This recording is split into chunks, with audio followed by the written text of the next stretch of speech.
12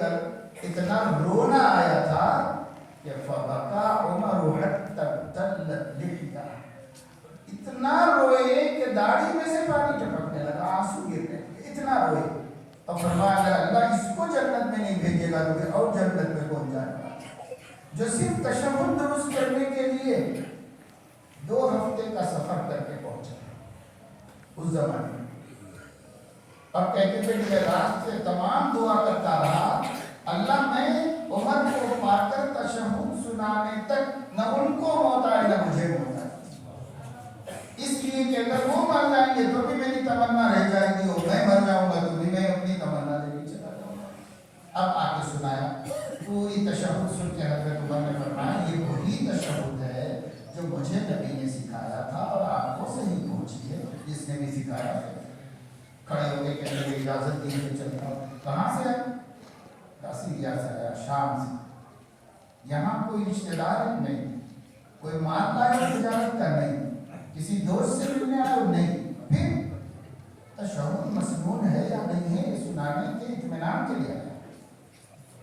اللہ اکبر. حضرت عمر کو پھر وہ چلے بھی گئے واپس، میرے بال بچے ہیں میں ٹھہر نہیں سکتا زیادہ، چلے بھی گئے.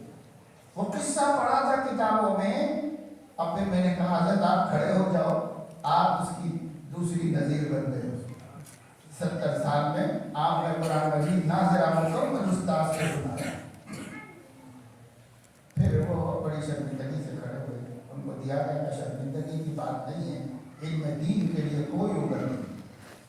جس کو جب بات سمجھ میں آ جائے اسی دن اس کو سبق شروع کر دینا چاہیے.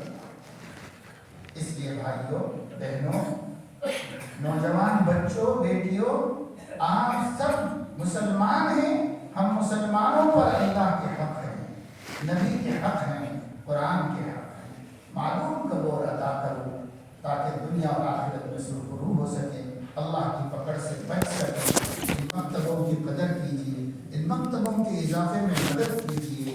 اور یہ مولوی صاحب لوگوں کی ذمہ داری ہے کہ صاحب جہاں بھی مکتب نہیں مکتب قائم کرو. کون حضرتاں کیا کر رہی ہیں، علماء کیا کر رہی ہیں، علماء کیا کر رہے ہیں، علماء کیا کر رہے ہیں، تمہاری اولاد ہے تم کیا کر رہے ہو.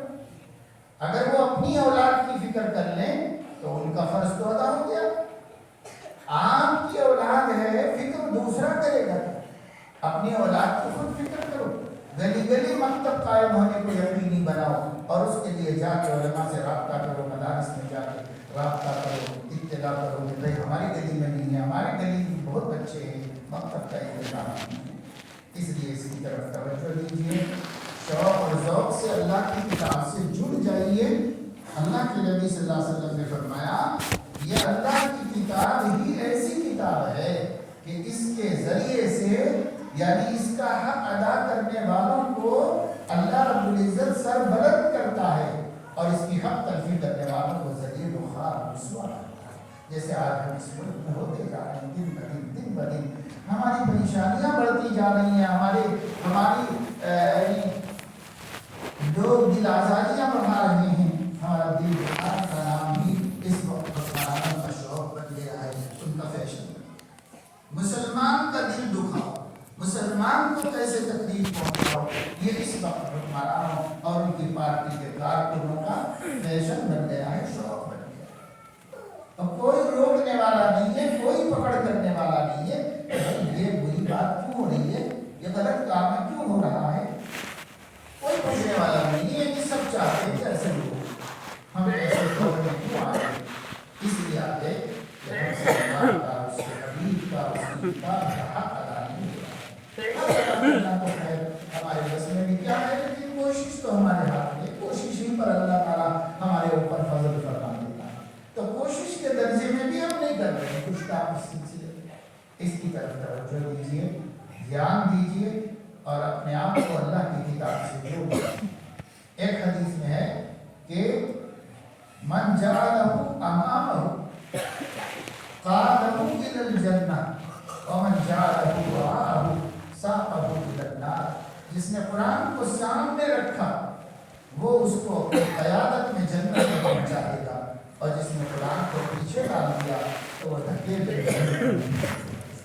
اس لیے قرآن کو پیچھے سے ہٹاؤ، ڈبوں میں سے نکالو، الماریوں میں سے باہر لاؤ اور دستانوں میں سے نکالو. جب نہیں پڑھنا ہے تب رکھو احترام سے, لیکن جب بند ہی رہے ایسا نہیں ہوگا.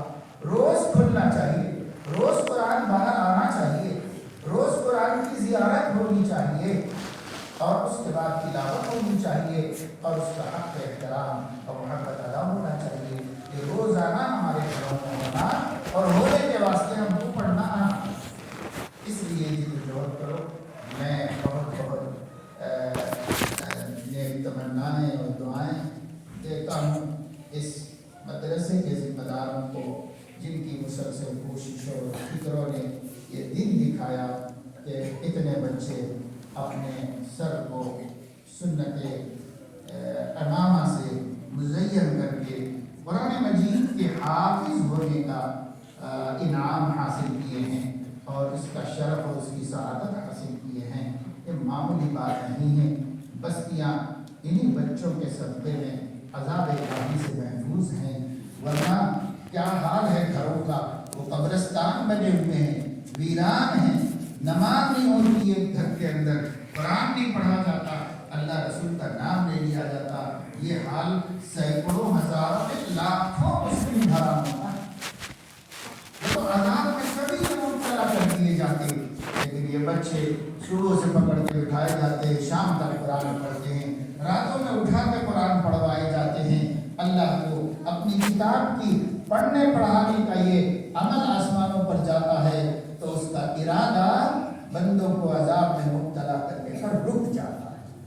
اور اسی قرآن کے پڑھنے پڑھانے کے صدقے میں بستیاں محفوظ.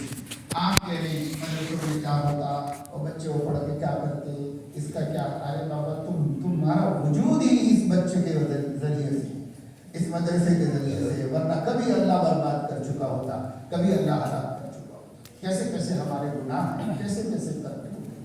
ایک ایک گناہ ایسا ہے جس ایک گناہ پر پوری امت پر عذاب آیا ہے, وہ سارے کے سارے ہمارے اندر موجود ہیں. زنا ہے, نشہ ہے, شراب ہے, اور دھوکہ ہے, اور جو ہے کاروبار میں خیانت ہے, سود ہے, رشوت ہے, اللہ جانے کیا کیا مسلمانوں میں ہے. ہم سب دوبارہ اللہ تعالیٰ کیوں رکھا ہوا ہے؟ اسی کتاب کی برکت سے. اس لیے اس کا حوالہ کرنا چاہیے. جڑے رہیے. جو مال سے مدد کر سکتا ہو مال سے کرے, جو اپنے وجاہت سے مدد کر سکتا ہو وجاہت سے کرے, اور جو اپنے رسوخ کا استعمال کر سکتا ہو اس سے کرے, جو دعائیں مانگ کے مدد کر سکتا ہو وہ دعاؤں سے مدد کرے, اور جو خود کام میں ساتھ دے سکتا ہے وہ کام میں ساتھ دے. اور جو نوجوان پڑھتے جا رہے ہیں, جیسے ہی قاعدہ ختم ہو جائے ایک مکتب ان کا شروع ہو جانا چاہیے. کہیں بیٹھو دن میں کچھ بھی کرو, جو بھی مصروفیت حلال ہے وہ اختیار کرو اپنی روزی کے لیے, لیکن ایک مکتب ضرور چلاؤ. بچوں کو پڑھاؤ. جو اللہ نے تم کو صحیح پڑھنے کے لیے دیا ہے تو تم دوسروں کو پڑھاؤ. اللہ تعالیٰ نے سورہ بقرہ میں فرمایا ہے کہ اگر کسی کو ایگریمنٹ لکھنے کی ضرورت ہے, لکھنا نہیں آتا تو جس کو لکھنا آتا ہے وہ لکھ کے دے دے.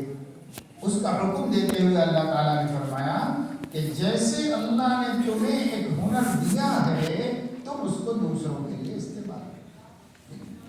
اسی طریقے سے اللہ تعالیٰ ہم کو قرآن دیا ہے کہ ہم دوسروں تک پہنچیں. ہماری ذمہ داری. جتنے لوگ پڑھ چکے ہیں, پڑھ رہے ہیں, ناظرہ چل رہا ہے, وہ سب مقصد ہیں. یا معلمین نہیں مل رہے ہیں, یا پڑھانے والے نہیں مل رہے ہیں, پریشانی چل رہی ہے. آپ ہی بن جاؤ معلوم کہ مجھے قرآن صحیح پڑھنا آ گیا, جتنا آ گیا اتنے کا معلوم ہو جاتا ہے.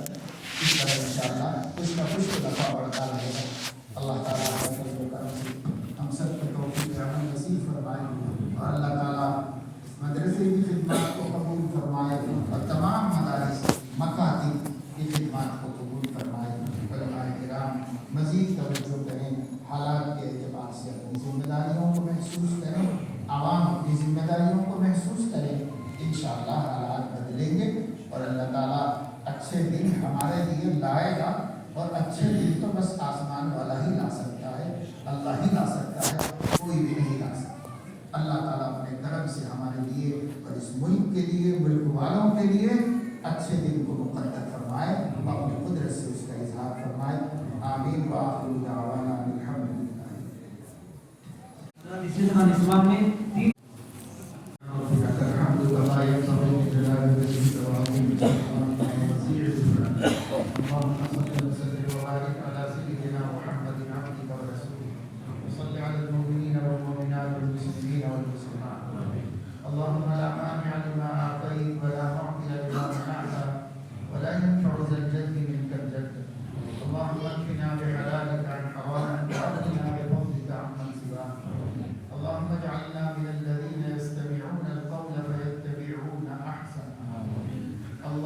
أعنا على ذكرك وشكرك وحسن عبادتك اللهم أعنا على تلاوة كتابك وكثرة الذكر لك والشكر لك اللهم أنت السلام ومنك السلام وإليك يعود السلام نسألك يا ذا الجلال والإكرام أن تستجيب لنا دعوتنا وأن تعطينا رغبتنا وأن تغنينا عمن أغنيته منا يا ولي الإسلام وأهله ثبتنا به حتى نلقاك اللہ پاک اپنے کرم سے ہمارے گناہوں کو معاف فرما ہماری خطاؤں اور بخشوں کو درگزر فرما ہم سب کو صراط مستقیم پر استقامت نصیب فرما ہر فتنے سے ہر فرقے سے ہر گمراہی کی دعوت سے ہماری اور ہم پوری ملت اسلامیہ کی حفاظت فرما اللہ اہل سنت والجماعت کے عقائد کو سیکھنے سمجھنے اس پر جمنے کی توفیق نصیب فرما اسی پر موت مقدر فرما اے مولا اپنے کرم سے اپنے فضل سے ہم سب کو اپنی اولاد اور اپنے چھوٹوں بڑوں کی دین کی ضروری تعلیم سے وابستہ ہونے آراستہ ہونے کی توفیق نصیب فرما اے مولا اپنے کرم سے اپنے فضل سے حاضرین کے جملہ مقاصد حسنہ کی تکمیل فرما جملہ پریشانیوں کو دور فرما جن بچوں نے قرآن مجید حفظ کیا ہے ان کے لیے ان کے والدین کے لیے ان کے خاندان کے لیے ان کی بستی کے لیے اس کو سراپا رحمت و برکت اے اللہ جن لوگوں نے ان بچوں کے حافظ بننے میں اس مدرسے کے چلنے میں تعاون کیا آج کے پروگرام کو کامیاب کرنے کے سلسلے میں اپنی محنت اور اپنے مال کو لگایا لوگوں کے اعمال میں اموال میں اولاد میں برکت نصیب فرما اے اللہ ہر طرح کے خیر کو مقدر فرما اے اللہ علماء کرام کی ان کاوشوں کو شرف قبول عطا فرما اے اللہ اپنے فضل و کرم سے ہماری دعاؤں کو قبول و منظور فرما وصلی اللہ تعالی علی خیر خلقہ سیدنا و حبیبنا محمد وعلی آلہ و اہل بیتہ و صحبہ اجمعین سبحان ربک رب العزة عما یصفون